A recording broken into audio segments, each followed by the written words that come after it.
এবারে চট্টগ্রামের বৈরী আবহাওয়ার খবর জানবো। সরাসরি যুক্ত হচ্ছেন সহকর্মী ইবেন মীর, যাচ্ছি তার কাছে। ইবেন, কয়েকদিনের জলাবদ্ধতা, পাহাড় ধসে মানুষের মৃত্যুর খবর, সব মিলিয়ে আমরা অনেক কিছুই জেনেছি। আজকের কি পরিস্থিতি চট্টগ্রামের আবহাওয়া এবং সার্বিক?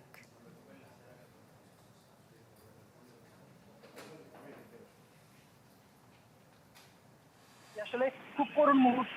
একটি শিশু সকালবেলায় মারা গেছে, তার মরদেহ নিয়ে যাওয়ার জন্য যে খাট, সেই খাটের যেমন সকালবেলায় মারা গেছে, তার মরদেহ নিয়ে যাওয়ার জন্য যে খাট, সে খাটের যেমন সন্ধান মিলছে না, পাশাপাশি যে তার যে জানাজা, সে জানাজা দেওয়ার জন্য আসলে যে জায়গা, সেটি হচ্ছে না। আমরা সেই মানবিক মুহূর্তটি যদি আসলে আপনাদেরকে দেখাই, যে বোর্ডে করে তার মরদেহ, সেটি আসলে জানাজা দেওয়ার জন্য আসলে একটি স্থান খোঁজা হচ্ছে, জানাজা দেওয়া হবে, তারপর শিশুটিকে দাফন করা হবে।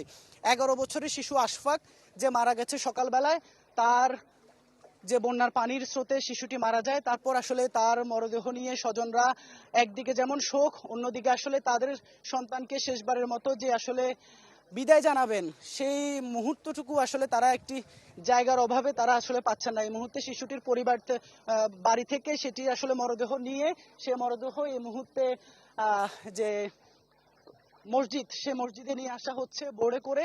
পুরো এলাকায় আসলে একটি শোকের আবহ বিরাজ করছে। বাঁশখালীতে আজকে 2 শিশু সহ 3 জন নিহত হয়েছেন, একজন বৃদ্ধ নারী,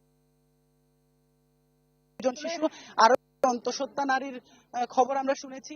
সবকিছু মিলে আসলে পুরো বাঁশখালীতে এক ধরনের, আসলে এটা বলে চলে, এক ধরনের মানবিক যে বিপর্যয়, মানবিক যে সংকট, সেটি আসলে দেখা দিয়েছে। সাতকানিয়ারও একই পরিস্থিতি, তবে সেখানে আজকে আমরা কোনো ধরনের আসলে হতাহতের খবর পাইনি। তবে যেহেতু বাঁশখালীতে যেমনটা দেখছেন, আসলে 2 জন শিশুই নিহত হয়েছে, একজন 7 বছরের শিশু আর একজন 11 বছরের শিশু। সেই বন্যার মুহূর্তে নিহত শিশুর জানাজা, দাফন, যে একটি মানবিক আসলে করুণ মুহূর্ত, এটি আসলে সরাসরি না দেখলে আসলে বোঝার উপায় থাকে না যে কি কষ্ট আসলে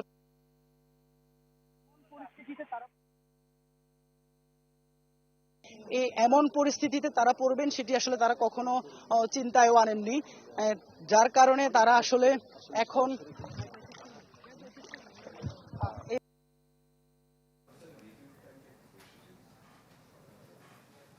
ধন্যবাদ ইবেন।